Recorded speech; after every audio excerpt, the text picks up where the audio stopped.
Did you hear the shocking news? A key player has just made a surprising exit from the Golden State Warriors, sending waves of emotion through the fan base. This departure could reshape the team's future as they aim for championship glory. For me, does this mean for our roster and the journey ahead? Stay tuned as we dive into the implications of this monumental change. And hey, if you want to keep up with all the latest Warriors updates, don't forget to subscribe and leave a like. IT. Just happened. Jonathan Kuminga terminates contract with the Warriors. This is sad news for Golden State, and I know many of you are feeling it right now. The Warriors are in a bit of a tumultuous time, but let's dive into the details and what this means for the team's future. With Kuminga's departure, there's a lot of speculation about how this will affect the Warriors' roster moving forward. On the one hand, his talent and potential were undeniable, but the reality of the NBA is that tough decisions have to be made. Do you think this was the best decision? Honestly, I'm torn.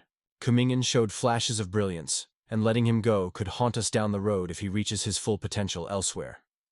Meanwhile, the Rockets are dealing with their own challenges, having to rest key players like Tar Ian and Steven Adams. It's a tough position as they head into the All-Star break, but Houston is trying to make the most of their roster depth. The Rockets' coach, Ime Udoka, is trying to find the right mix, while injuries continue to plague their progress. It's a different story for the Warriors, though, who recently lost to the Mavericks in a heartbreaking game. They had a strong showing from Jimmy Butler and Stephen Curry, but it just wasn't enough. The potential is there, but mental mistakes are proving costly. Curry and Butler combined for an impressive fourth-quarter performance, but the Warriors just couldn't close it out. Gary Payton II mentioned the need to lock in mentally, and that's something the team must address if they want to make a deep playoff run. It's evident that the chemistry is still developing, especially with Butler in the mix, and that brings us to the bigger picture.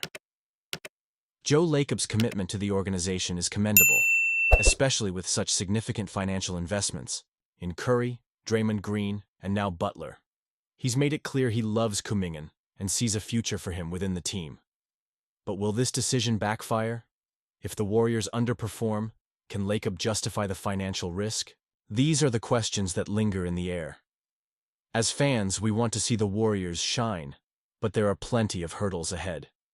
With injuries and strategic rotations constantly shifting, will they find consistency? I'm eager to see how the return of Jabari Smith Jr. and the potential recovery of Fred VanVleet will shake things up for the Rockets. But our focus has to be on our Warriors and how they can build momentum heading into the postseason. Steph Curry has finally broken his silence regarding the recent trade talks involving Kevin Durant and the Golden State Warriors. As we know, the Warriors explored a potential deal with the Phoenix Suns before the trade deadline, but Durant made it clear that he intended to stay in Phoenix for the remainder of the season. His time in Golden State was marked by unparalleled success, winning 2 championships and earning Finals MVP honors in 2017 and 2018. Yet, despite his history with the Warriors, Durant felt that a reunion just didn't feel right. Warriors head coach Steve Kerr weighed in, expressing understanding for Durant's decision. Kerr noted that Durant faced heavy criticism for his move to Golden State in the first place. So, why would he want to go through that again? It's a valid point, but let's not overlook the elephant in the room: Draymond Green. The narrative among fans is that Green's past antics, specifically how he treated Durant and his behavior during the recent incidents involving Jordan Poole, played a significant role in Durant's reluctance to return. Many fans on social media have been vocal, suggesting that Green is the central reason behind Durant's decision. Comments like, "It's just Draymond Green, and KD will never play with Draymond again," echo this sentiment. It's undeniable that the dynamic between these players has shifted, and it seems that Durant is not eager to relive those tensions. The response from the fan base has been intense. Some argue that the Warriors failed to protect Durant in his time there, leading to his unwillingness to return, while others believe it simply comes down to personal choices and loyalty to the Suns. So, what does this mean for our beloved Warriors? As a passionate fan, I can't help but feel a mix of disappointment and understanding. Wouldn't it have been incredible to see Durant don the Warriors jersey again? His skill and experience could have propelled our team to new heights, but at the same time, I respect his choice. After all, who wants to go back to a situation that carries so much baggage? Do you think this was the best decision? Honestly, I'm torn. On one hand, The allure of reuniting with Durant is hard to resist. On the other hand, creating a harmonious team environment is equally crucial. The Warriors have a history of overcoming adversity, but will this be another hurdle to navigate? It's a complex situation that needs careful consideration.